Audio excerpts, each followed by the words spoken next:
altitude 1000 à 1500 mètres, climat de type boréal, avec des hivers rigoureux.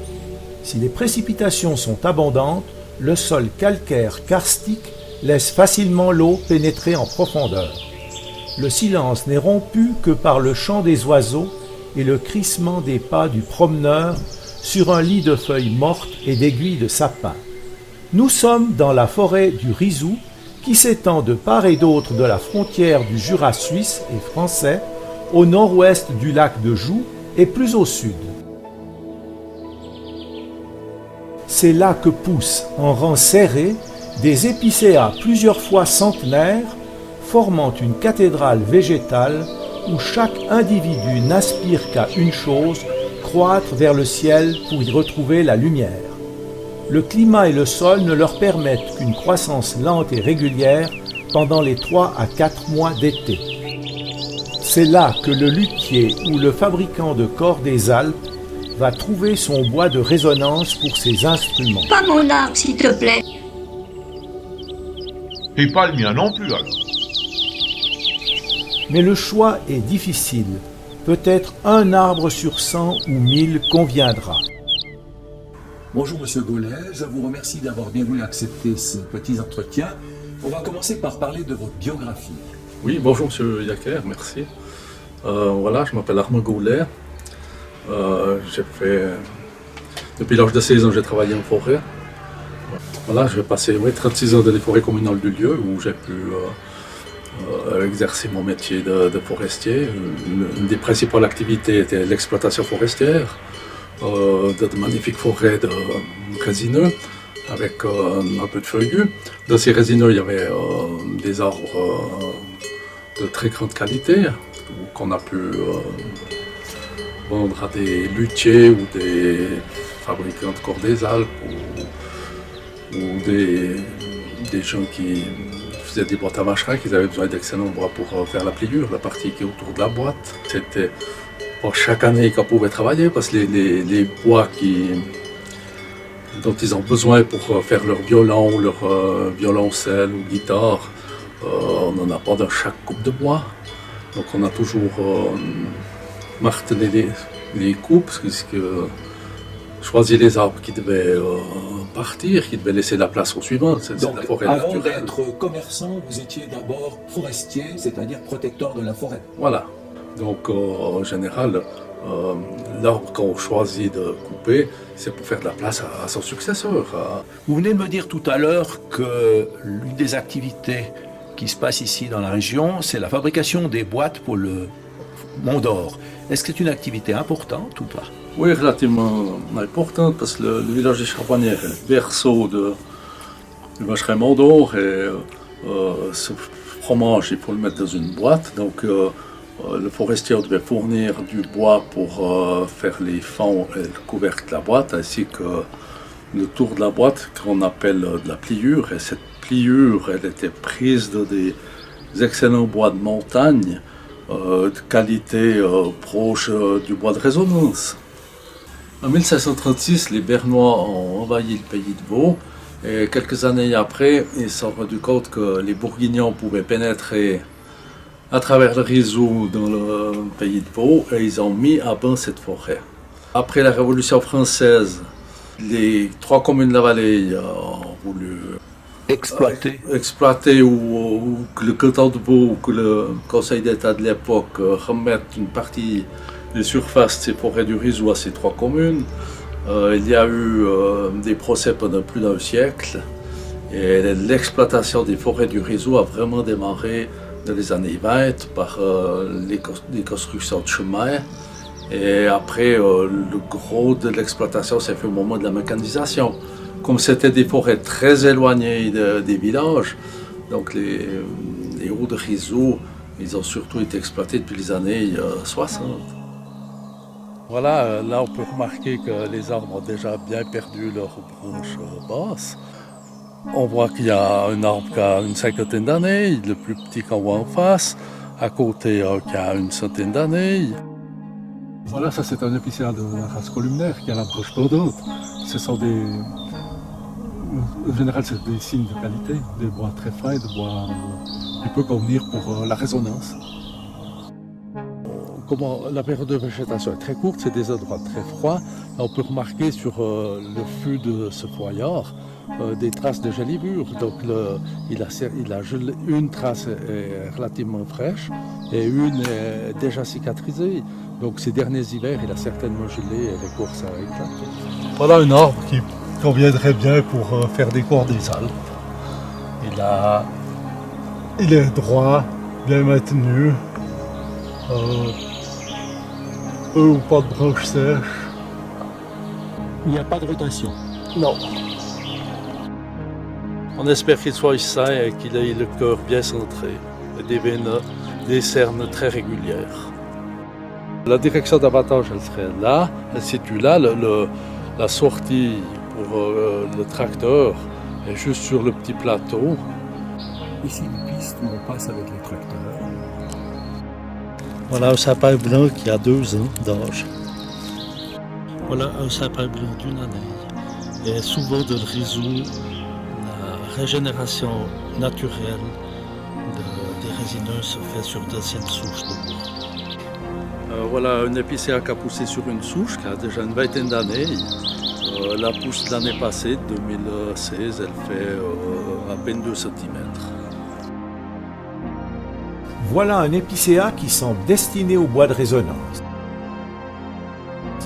Il est bien droit, a une belle écorce, peu ou pas de branches dans sa partie inférieure, mais à cause de son épaulement, il sera déclassé.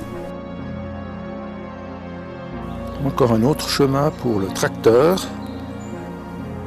Voilà un qui est bien régulier avec une très belle écorce, mais il est encore trop jeune. Celui-là est probablement pourri à sa base. Celui-là semble parfait. Malheureusement, il tourne, il visse, ce qui est bien visible avec l'angle d'attaque des rayons solaires. Voilà un magnifique arbre du réseau. Celui-là va servir à la résonance. Normalement, s'il n'a pas de tort intérieur, c'est vraiment de top ou top. Au fond d'une campe, bien entouré par des feuillus, bien à l'ombre. On voit d'anciennes souches, donc il y a eu des arbres qui ont été pris il y a 20 ans, 30 ans, 40 ans autour de nous. Et quel âge a-t-il? Celui-là, il a proche des 200 ans. Une écorce bien régulière, bien rond, sans torsade. Il n'y a pas de branche sur à peu près 14 mètres. Ici en bas, les 5 mètres sans aucune branche.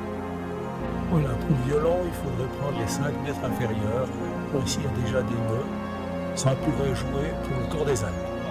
Ces forêts du Haut-Jura sont composées d'épicéas et de sapins à 60% et 40% de feuillus. Le feuillu, si les résineux sont de très bonne qualité, le feuillu est de moins bonne qualité, plutôt des qualités de bois de chauffage. Mais par contre, sa feuille est très importante pour les sols pauvres qu'on a. La décomposition de ces feuilles rapporte la terre et enlève un peu d'acidité du sol. Et en même temps, stabilise les peuplements contre les vents, les dégâts de neige ou autres. Si on peut avoir une forêt vraiment bien mélangée, épicéa, sapin, foyard, c'est des forêts sûres pour l'avenir. Qu'est-ce qu'il en est de vos clients, enfin autrement dit des acheteurs? Est-ce qu'ils viennent sur place et choisissent sur pied ou est-ce que ça se passe autrement? Alors écoutez, c'est nous lors du martelage des coupes, qu'on repère ces arbres et après qu'on contacte les acheteurs. Au début des années 70, ce sont des Anglais qui venaient ici, des luthiers anglais qui venaient, au moment qu'on avait vu ces arbres, on les contactait et ils venaient voir l'abattage déjà. Ils voulaient suivre toute la filière complète. Donc on abattait ce bois, ils travaillaient sur place, ils le faisaient sécher dans des granges de la vallée des Joux, puis après ils l'importaient chez eux en Angleterre. Et plus tard, il y a des luthiers suisses qui sont venus, qui nous ont contactés, et puis si on avait de la matière, on négocie avec eux. Autrement, il y a bien des années où on ne vendait pas de billons pour la lutherie, parce qu'on n'avait pas des bois qui correspondaient à leurs exigences. Est-ce qu'il y a d'autres régions en Suisse où on exploite ce bois de résonance? Oui, parce que s'il faut du bois qui a poussé au-dessus de, disons, 1200 mètres d'altitude, donc il faut du bois de montagne, et il y a bien des endroits en Suisse où il y a des critères pour trouver ce bois de résonance. Ce qu'on avait à la vallée de Joux, c'est que on a une énorme surface de la forêt du Rizou, qui est une des plus grandes forêts d'Europe, et c'est pour ça que ces luthiers viennent toujours à la vallée de Joux. Normalement, pour faire des beaux bois de résonance ou autre, la perte des branches devrait être naturelle, donc c'est pour ça qu'il faut des forêts très serrées, que la lumière pénètre le moins possible, que la branche sèche le plus vite et tombe surtout. Et ce qui se passe à présent, c'est que comme nos forêts sont un peu plus claires, ce qu'on fait, c'est qu'on fait un élagage mécanique avec une scie et on cherche à avoir un billon de 5 mètres ou 6 mètres sans branche. Et l'intervention à la scie se fait très soigneusement. Il faut couper la branche le plus proche du bourrelet pour que la cicatrisation qu'on voit ici se fasse très rapidement. Et le nœud reste vert derrière. Et devant, après la cicatrisation, le bois va pousser sans nœud. Et là, on aura des beaux bois dans 150, 200, 250 ans. Voilà, ça c'est une rondelle qui... le cœur est bien centré, les cernes sont bien marquées, mais elles sont trop importantes pour pouvoir faire du bois de résonance. Il faut une cerne beaucoup plus serrée. Ça, c'est des bois de plantation. Donc, la partie claire, c'est le bois qui pousse du mois de juin à la mi-août. La partie foncée, c'est la pousse du mois d'août. Donc, une cerne claire, une cerne foncée, ça fait une année. Voilà, là, on se trouve toujours à 1300 mètres d'altitude, des forêts résineuses où on a procédé à l'élagage des branches. On a en 2-3 étapes, on a scié les branches et on arrive avec à présent certaines tiges qui ont 5 mètres de fût sans branche.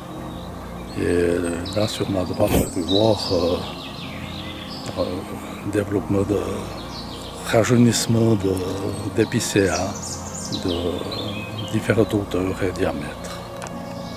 Donc ces bois de résonance, on va les couper entre la mi-octobre et mi-novembre. Normalement, il faudrait pouvoir aller plus loin, mais là, on avait été avec la neige. Et si on les coupe avant mi-octobre, il y a quand même un très fort risque que le bois bleuisse, qu'il reste encore un peu de sève, et puis qu'il y a un échauffement, un peu de fermentation qui se fasse. Et il y a une dépréciation visuelle avec les bois bleus qui peuvent pas... On ne peut pas faire de la menuiserie ou de la lutherie. Le bleuissement du bois est dû à la colonisation d'un champignon, Chlorosplenium aeruginacens. Comme on coupe ces bois de mi-octobre à mi-novembre, on regarde aussi la lune, si elle est descendante, et si elle peut être décroissante, c'est un plus.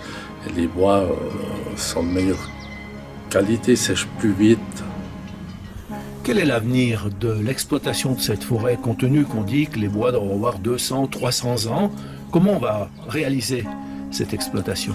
Disons, le forestier doit regarder en arrière et en général, il ne va pas voir le travail qu'il a fait. Donc en général, le forestier fait 30 à 35 ans à la même place. La formation est très bonne, donc on ne va pas pratiquer des coupes rases ou des choses... des surexploitations. Je pense qu'à la longue, nos successeurs ils vont quand même maintenir les travaux qui ont été faits par les anciens. Donc, si on a des plans de gestion qui datent de 1880, les directives de coupe, elles ont un peu évolué. Donc, les clients sont obligés parfois d'aller chercher ces bois ailleurs. Oui, ça peut arriver parce que, disons, il y a quand même bien des endroits tout à travers l'Europe où il y a d'excellents bois de résonance. Hein. On ne peut pas faire une culture du bois de résonance. Hein.